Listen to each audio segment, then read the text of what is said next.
এই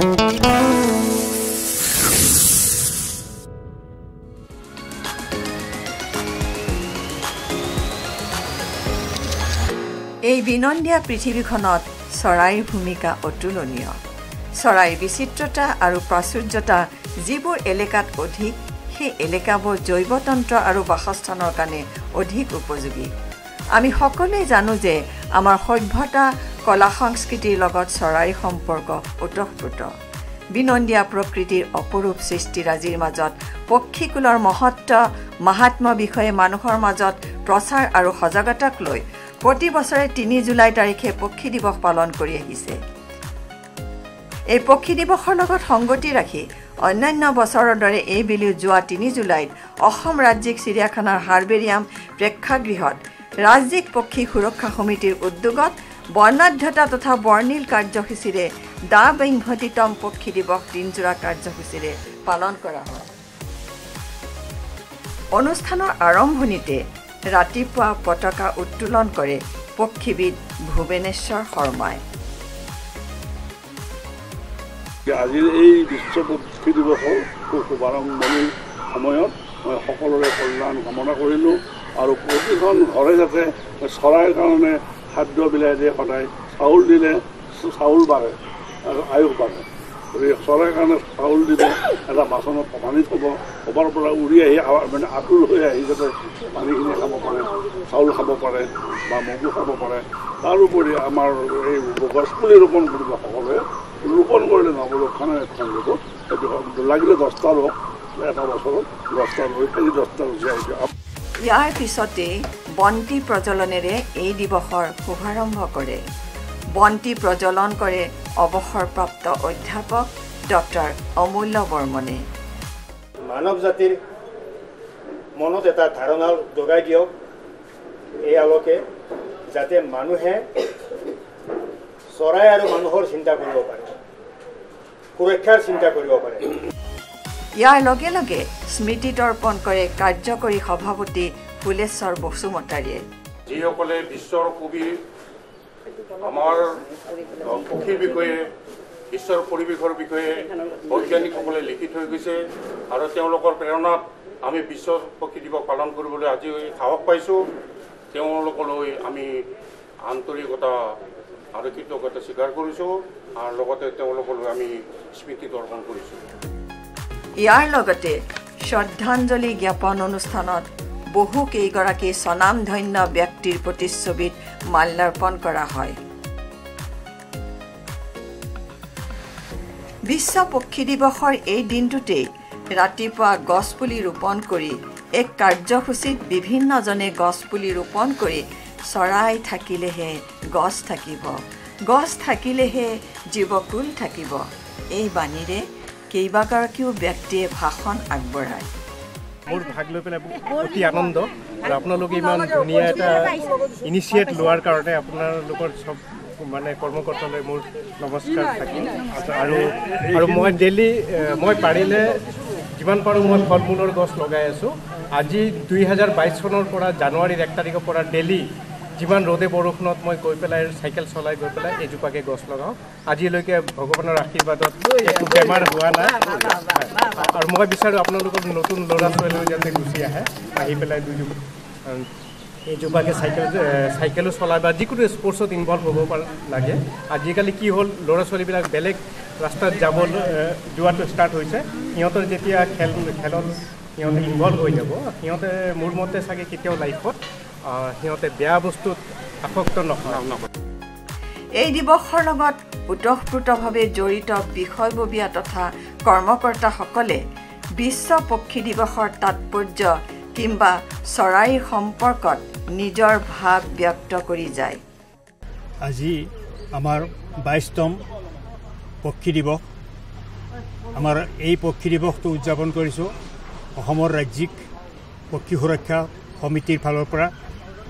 ই আমাৰ কাৰণে বৰ গৌৰৱৰ কথা যে আমি এটা নতুন পৰম্পৰা আৰম্ভ কৰিছোঁ। যোৱা 22 বছৰে আমি সদায় প্ৰত্যেক বছৰে ৰাতিপুৱাৰ পৰা আমি এইটো চিন্তা কৰি থাকোঁ। তাৰ মানে আমি গছ ৰোপণ কৰোঁ। গছ ৰোপণ কৰিলেহে গছৰ ফল খাই চৰাইবোৰ জীয়াই থাকিব পাৰে। চৰায়ে নহয় আমি মানুহকো এই ফলৰ প্ৰয়োজন হয় আৰু তাৰ লগতে আমি গছ ৰোপণ কৰাৰ লগে লগে আমি প্ৰদূষণৰ চিন্তাও কৰোঁ প্ৰদূষণৰ কাৰণে কিছুমান গছে ফল নিদিয়ে ইমান বেছি প্ৰদূষণ হৈছে সেই প্ৰদূষণে আমাৰ অন্তৰত আঘাত কৰিছে শৰীৰত যেন আঘাত কৰিছে মনত যেন আঘাত কৰিছে আৰু সেইকাৰণে আমি প্ৰদূষণৰ ওপৰত কাম কৰিছোঁ আমি গছৰ সুৰক্ষাৰ নামত আৰু প্লেণ্টেশ্যনৰ নামত কাম কৰিছোঁ আৰু তাৰ ফলৰ ওপৰত কাম কৰিছোঁ ফল নোহোৱা গছ আমি ৰুওঁ কিন্তু কি হ'ল সেইটো বস্তু সিহঁতৰ চৰাইৰ আশ্ৰয়ৰ কাৰণে কিন্তু ফল থকা গছ আমি বেছিকৈ ৰুইছোঁ যাতে ফলো পায় আশ্ৰয়ো পায় ইয়াৰ উপৰি কিছুমান চৰাইয়ে মাছ খাই জীয়াই থাকে সিহঁতে বেলেগ বস্তু নাখায় তেনেকুৱা ক্ষেত্ৰত আমি জলাশয়ৰ সুৰক্ষাৰ কাৰণেও চিন্তা কৰিছোঁ জলাশয়ৰ সুৰক্ষা কৰি যাতে পানী সুৰক্ষা কৰিব পাৰি অতিক্ৰমণ বন্ধ কৰিব পৰা যায় কিছুমান স্বাৰ্থপৰ মানুহে নিজৰ সুবিধাৰ কাৰণে গছটো কাটিছেই জংঘল নষ্ট কৰিছে আৰু এইবিন জলাশয়টো নষ্ট কৰিবলৈ ওলাইছে আৰু কিছুমান এনেকুৱা দুষ্ট মানুহ আমাৰ সমাজতে আছে আমাৰ নিচিনা শিক্ষিত মানুহে আছে তেওঁলোকে কি কৰিছে চৰাইক মাৰিব ধৰিছে পয়জন দি পেলাই মাৰি আছে এইটো আমাৰ কাৰণে বৰ দুখৰ কথা তাক এনেকুৱা কাৰ্যক সেই মানুহজনৰ সেই মানুহ সমাজৰ এনেকুৱা কাৰ্যক আমি গৰিহণা দিওঁ এই পৰিৱেশ এটা বনোৱাৰ কাৰণে আমি অসমত চেষ্টা কৰিছোঁ আৰু এই চেষ্টাৰ নেতৃত্ব কৰিছে আমাৰ শৰ্মা ডাঙৰীয়াই আজি বিশ্ব পক্ষী দিৱসৰ বিংশতিতম আমি আজি আৰম্ভ কৰিবলৈ লৈছোঁ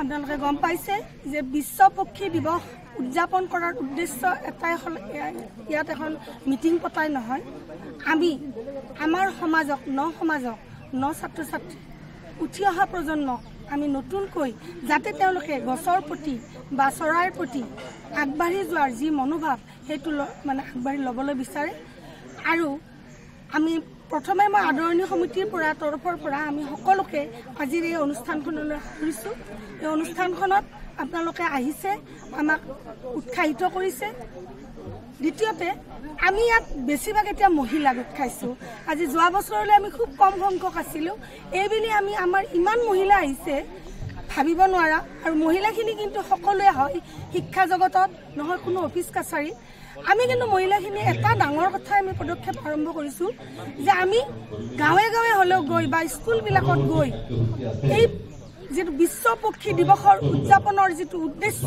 সেই উদ্দেশ্যটোক মহান কৰিবলৈ চেষ্টা কৰিম আমাৰ এই অনুষ্ঠানটো পতা আজি 22 বছৰ সম্পূৰ্ণ হ'ল আৰু আমাৰ লক্ষ্য আৰু উদ্দেশ্যটো হ'ল হাবিবন থাকে যদি প্ৰাণীও থাকিব নহ'লে পৃথিৱীখনেই মৰুভূমি হ'ব আৰু পক্ষী থাকিলেহে গছ থাকিব গছ থাকিলেহে জীৱ থাকিব এই এটা পৰিকল্পনা লৈ আমি আগবাঢ়ি আহিছোঁ আমি এতিয়ালৈ লাখৰ ওপৰ গছপুলি ৰুইছোঁ নিজ হাতেৰে গতিকে সেইটো কাৰণে আমাক সকলো যে মাতি নি পেলাই তৰুণ গগৈৰ দিনত 2015 চনত আমাক বঁটাও দিয়া হৈছিলে গছপুলি ৰোৱাৰ কাৰণে গোটেই অসমৰ 15জন মানুহক বঁটা দিছিলে তাৰ মাজত আমিও আছিলোঁ এনেকৈ দিছিলে গতিকে আমি গছপুলি ৰোপণ কৰি আছোঁ বঁটাৰ কাৰণে কৰা নাছিলোঁ আমি কৰি আছোঁ পৃথিৱীখন সেউজীয়া কৰাৰ কাৰণে চৰাই যাতে খাদ্য পায় আশ্ৰয় পায় এইবিলাক চিন্তা কৰি আমি আগবাঢ়ি আহিছোঁ আৰু আমাৰ লগত বহুত মানুহ আহি গৈছে এতিয়া প্ৰায় 2000-3000 মানুহ আমাৰ সংসৰ্গী হৈ পৰিছে গোটেইখিনি প্ৰাণৱন্ত মানুহ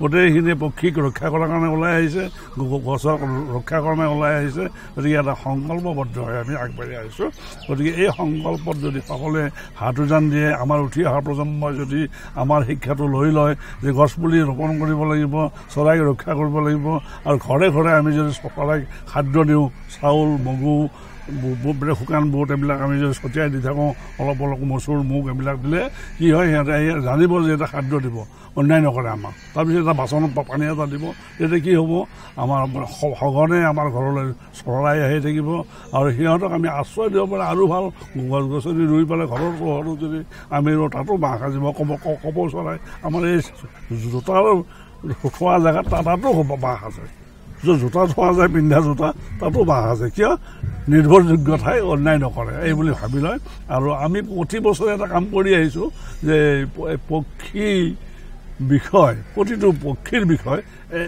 মানে এখন গ্ৰন্থ উলিয়াই আহিছোঁ যেতিয়া আমাৰ পইচা কম আছিলে তেতিয়া আমি সৰু সৰু গ্ৰন্থ উলিয়াইছিলোঁ আৰু এতিয়া অকণমান আমাৰ ৰাইজে অলপ বেছিকৈ দিয়া হৈছে আগতে 100-200 দিছিলে আজিকালি 1000 টকা দিয়ে 2000 টকা দিয়ে এনেকৈ দিয়াৰ কাৰণে কিতাপখন ডাঙৰ হৈ আহিছে এইবাৰ আমি উলিয়াইছোঁ পানী কাউৰী সংখ্যা অকল পানী কাউৰীতে আমি আবদ্ধ হৈ থকা নাই পানী কাউৰীৰ লগত সংকৰ কি হৈ আছে পেলিকানি ফৰ্মিছ যিটো বৰ্গ সেই পেলিকানি ফৰ্মিছ বৰ্গটোৰ লগত জড়িত হৈ আছে ভেলা চৰাই পানী কাউৰী frigate bird tropic bird জেনেট bird বুবি বাৰ্ড এই 6বিধ চৰাই এই পেলিকানি ফৰ্মিছত সংসৰ্গিত হৈ আছে গতিকে এইটোৰ ওপৰত আমি কিতাপখন উলিয়াইছোঁ প্ৰায় 325 পৃষ্ঠাৰ ওলাইছে আজি ওলাব গতিকে আপোনালোকে পাব হাতে হাতে সকলোৱে মোৰ নাম মৃণালী ভৰালী আৰু মই এই পক্ষী দিৱসৰ যিটো আলোচনী বিভাগ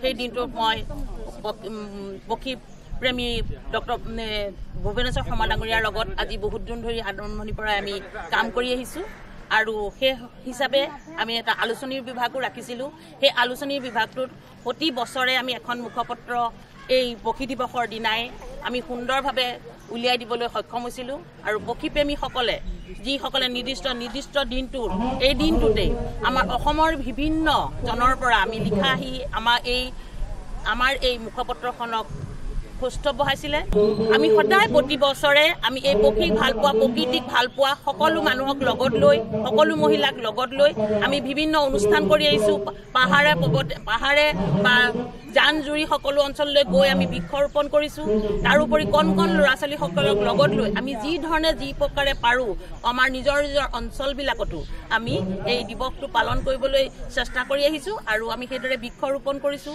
কেনেকৈ আমি পক্ষীক সুৰক্ষা দিব লাগে আমি বিশেষকৈ নতুনকৈ আমি নতুন প্ৰজন্মক শিকাবলৈ আমি যত্ন কৰি স্কুলবিলাকত আমি গৈ ইয়াৰ বিষয়ে আমি অৱগত কৰিছোঁ ৰাজ্যিক পক্ষী সুৰক্ষা সমিতিয়ে আয়োজন কৰা বিশ্ব পক্ষী দিৱসৰ আন এক আকৰ্ষণীয় দিশ হ'ল বৰ্ণিল শোভাযাত্ৰা উদ্বোধন কৰে বিশিষ্ট জৈৱ বিজ্ঞানী ডক্টৰ অমৰজ্যোতি কাশ্যপে আজি এই অনুষ্ঠানটো শুভকামনা কৰিলোঁ আৰু আশা ৰাখিছোঁ এই দিনটোৱে আমাৰ গোটেই অসমবাসী বা গোটেই বিশ্বলৈ শুভবাৰ্তা কাল কঢ়িয়াই আনিব চৰাই থাকিলেহে গছ থাকিব আৰু মানুহ তেতিয়াহে জীয়াই থাকিব অসম ৰাজ্যিক পক্ষী সুৰক্ষা সমিতি জিন্দাবাদ জিন্দাবাদ জিন্দাবাদ গছ পুলি ৰোপণ কৰক গছ পুলি নাকাটিব গছৰ পুলি ৰোপণ কৰক ৰাজ্যিক পক্ষী সুৰক্ষা সমিতি জিন্দাবাদ অসম ৰাজ্যিক পক্ষী সুৰক্ষা সমিতি জিন্দাবাদ সেউজী ধৰণী ৰক্ষা কৰক সেউজী ধৰণী ৰক্ষা কৰক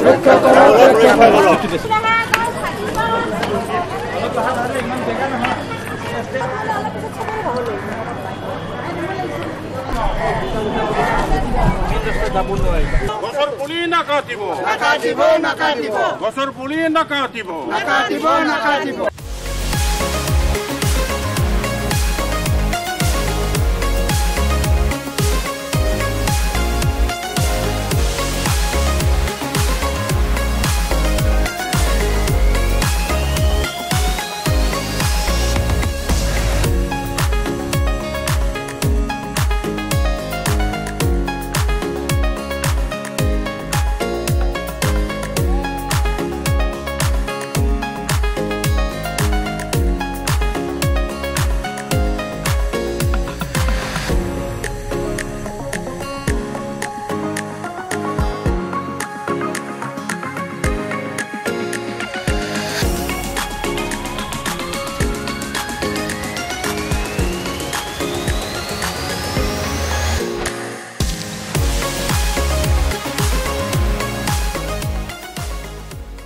মোৰ নাম নাং শ্ৰী ননী বৰুৱা গগৈ মই ডিব্ৰুগড়ৰ পৰা আহিছোঁ এই পক্ষীৰ সুৰক্ষাৰ দ্বাৰা আমাৰ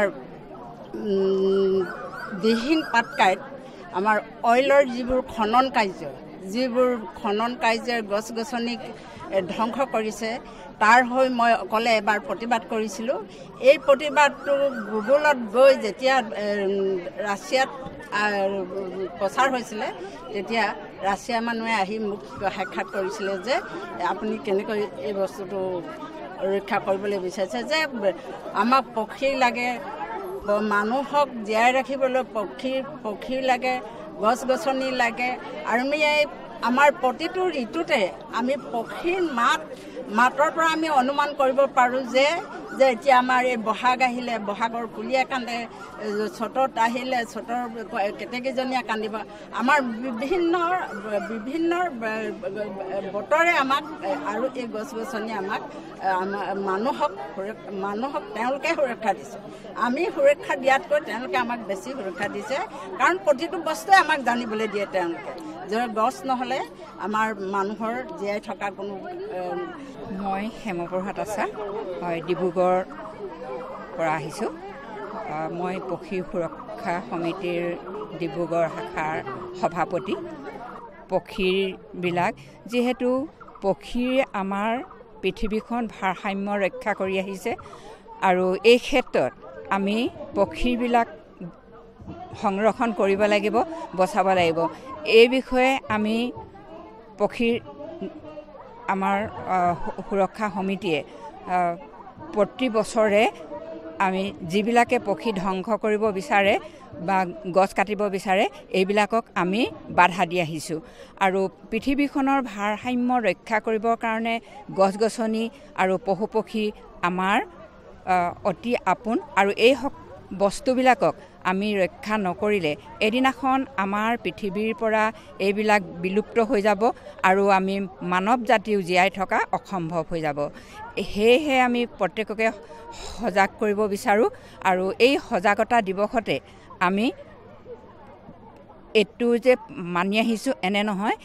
কেতিয়াবা সৰু সৰু ল'ৰা ছোৱালীবিলাকে যেতিয়া গুটি লৈ পেলাই পক্ষীৰ খেদি যায় বা তেওঁলোকে মাৰিব বিচাৰে, সেইবিলাকো আমি চকু দিওঁ, তেওঁলোকক বাধা দিওঁ যে আৰু বুজাই দিওঁ যে এইবিলাক ধ্বংস কৰিব নালাগে। যিহেতু আমাৰ দেখা গৈছে এতিয়া কাউৰীৰ পৰা আৰম্ভ কৰি শগুন বগলীলৈকে আমাৰ সেইবিলাকে খাবলৈ বিচাৰি নাপায়, থাকিবলৈ ঠাই নাই, যিহেতু গছবিলাক ধ্বংস কৰি দিছে। এই বিষয়ে আমি সকলোকে সজাগ হ'বলৈ আৰু সকলোকে সজাগ হৈ এইবিলাক ৰক্ষা কৰিবৰ কাৰণে তেওঁলোকক আমি বুজাই দিছোঁ। মোৰ নাম নাগমণিকা বৰা। মই মোৰ লগত ঘটা এটা এই পক্ষীৰ বিষয়লৈ সাধাৰণ এটা মোৰ লগত ঘটা ঘটনাই মই ক'ব বিচাৰিছোঁ। এদিন মই আবেলি বহি আছিলোঁ বাহিৰত, হঠাতে চৰাই এটা আহি মাতিছেহি, মা মা এনেকৈ মাতিছে। মাতোঁতে মই ভাবিলোঁ কোনে মাতিছে, চালোঁ ইফালে সিফালে একো দেখা নাই। দেখিলোঁ ওচৰতে এজোপা মোৰ আম গছ আছিলে, আম গছৰ তলতে চৰাই এটা, ভাটৌ চৰাই এটাই আহি মাতি আছেহি। মই ভাবিছোঁ মা মাকে মাতিছে, নিশ্চয় কোনোবাই পোহা চৰাই এইটো এৰি দিছে, গতিকে মা মাকে মাতিছে। মই ঘৰৰ ভিতৰত গৈ মোৰ কল আনি থৈ দিয়া আছিলে, মই ধুনীয়াকৈ কলটো হাতত গুচাই লৈ চৰাইটোক খাব দিলোঁ। ধুনীয়াকৈ চৰাইটোক খালে। পিছদিনা আকৌ আহিলে আমাৰ ঘৰলৈ, সেইদিনা গুচি গ'ল, মই ধৰাও নাই, চৰাইটো যাব দিলোঁ। পিছদিনা আকৌ আহিলে, তেতিয়া মোৰ ঘৰত থকা বোৱাৰীজনীয়ে মোক কৈছে, মা চৰাইটো আকৌ তোমাৰ ওচৰলৈ আহিছে। সেইদিনাও মই এটা কল দিলোঁ খাবলৈ। এনেকৈ যদি আমাৰ নাৰীসকলে পশু পক্ষী আৰু বিশ্বৰ পক্ষী দিৱসৰ দিনাখনই মই চবকে আহ্বান জনাওঁ, এনেকৈ পক্ষীৰ প্ৰতি আমাৰ নাৰীসকলেও এনেকৈ দায়িত্ব লৈ কোনোবাই যদি চৰাই মাৰে, কোনোবাই যদি কিবা কৰে সেইখিনিক বাধা দিব লাগে। আমাক যেনেকৈ চৰাই চিৰিকটিয়ে আমাক বহুতখিনি কৰি আহিছে, আমিও চৰাই চিৰিকটিৰ কাৰণে আমাৰ নাৰীসকলে আগবাঢ়ি আহি ভৱিষ্যতে যাতে এনেকৈ চৰাইক সুৰক্ষা দি ৰাখিব পাৰে, সেইটোৱে মই সকলোলৈকে আহ্বান জনাইছোঁ। মই শ্ৰী জয়ন্ত কুমাৰ কলিতা, গুৱাহাটীতে মোৰ ঘৰ। আজি গুৱাহাটী পক্ষী সুৰক্ষা সমিতিৰ তৰফৰ পৰা ২২তম বিশ্ব পক্ষী দিৱস উদযাপন কৰিবলৈ ওলোৱাত অতি আনন্দিত হৈ ইয়াত উপস্থিত হৈছোঁ। আৰু পক্ষীৰ মই নিজেও এজন প্ৰেমিক, পক্ষী অত্যন্ত মই ভাল পাওঁ। আৰু পক্ষী আৰু মানুহৰ এটা ওতঃপ্ৰোত সম্পৰ্ক আছে, পক্ষী অবিহনে মানুহ থাকিব নোৱাৰে। আৰু পক্ষীৰ কুলৰ সংৰক্ষণ হোৱাটো মই বিচাৰোঁ।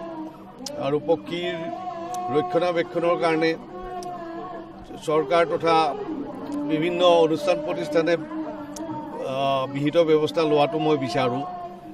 সদৌ শেষত সদৌতিলৈকে মই আজিৰ এই শুভ দিনটোত শুভেচ্ছা আৰু অভিনন্দন জ্ঞাপন কৰিলোঁ। ইয়াৰ পিছতে প্ৰেক্ষাগৃহত এক আলোচনা চক্ৰ অনুষ্ঠিত কৰা হয় আৰু আলোচনা চক্ৰৰ আৰম্ভণিতে এটি সমবেত সংগীত পৰিৱেশন কৰা হয়।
আমি যদি ইয়াৰ অৰ্থ বুজিবলৈ যাওঁ তেতিয়াহ'লে হয়তো এই বিষয়টো আলোচনা চক্ৰত মানে আহিবলগীয়া বিষয় নাছিলে। আমি যদি তথাপি সজাগ আৰু সচেতনতাৰ বাবে আমাৰ এই মহান ব্যক্তিসকলে যি এই অনুষ্ঠানৰ আয়োজন কৰিছে, এই অনুষ্ঠানৰ সমূহ কৰ্মকৰ্তা আৰু পক্ষীপ্ৰেমী ৰাইজৰ মই সদায় কৈছোঁ। প্ৰকৃতিৰ প্ৰতি, পক্ষীৰ প্ৰতি, জীৱ জন্তুৰ প্ৰতি আমি অলপ মৰমীয়াল হওঁ, আমি যাতে সংবেদনশীল হওঁ।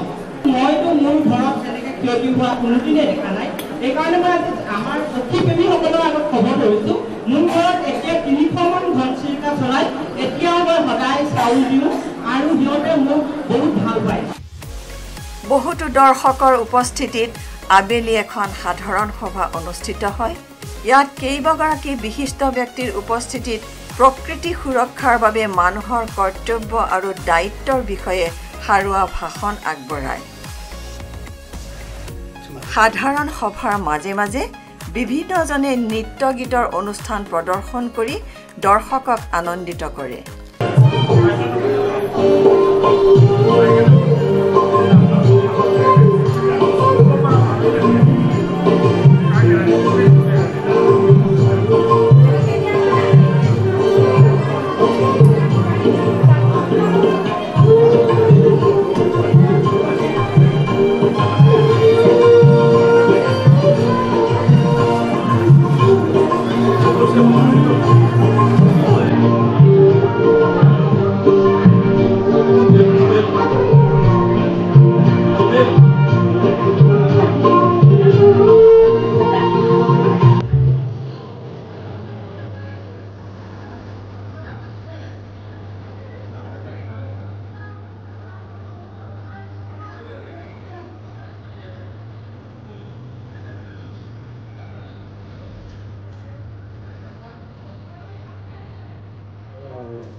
বিশ্ব পক্ষী দিৱসৰ লগত সংগতি ৰাখি ৰাজ্যিক পক্ষী সুৰক্ষা সমিতিয়ে এই দিৱসত এটি বিনামূলীয়া স্বাস্থ্য পৰীক্ষা শিবিৰৰো আয়োজন কৰে। যেহেতু আজি ৱৰ্ল্ড বাৰ্ড ডে, আজি বিশ্ব পক্ষী দিৱস, বিশেষকৈ কেইটামান বেমাৰ থাকে যোনবিলাক মানে ধৰক জুৰ মানুহবিলাক যোনে জুৰ হেৰি আপোনাৰ যোনে পক্ষীৰ লগত লাগি থাকে দিনটো, আপোনাৰ কিছুমান বেমাৰ আছে। বিশেষকৈ আপোনাৰ ফাৰ্ষ্ট বেমাৰটো হ'ল যিটো আমি ইংৰাজীত মানে বা মেডিকেল ভাষাত চিটাকোচিছ বুলি কওঁ। চিটাকোচিছ হয়, সেইটো এটা বেক্টেৰিয়া হয়। বেক্টেৰিয়াৰ কাৰণে কি হয় আপোনাৰ নিমনিয়াৰ নিচিনা কিছুমান লক্ষণ দেখা পায়। মানে চৰাই থাকিলেহে গছ থাকিব, গছ থাকিলেহে মানুহ তথা সমগ্ৰ জীৱকুল জীয়াই থাকিব। এই বাণীৰে ৰাজ্যিক পক্ষী সুৰক্ষা সমিতিয়ে যোৱা 2 দশকৰো অধিক কাল বিশ্ব পক্ষী দিৱস পালন কৰি প্ৰকৃতি সুৰক্ষাৰ বাবে মানুহৰ মাজত যি সজাগতা সৃষ্টি কৰি আহিছে, এয়া এক আদৰণীয় দিশ।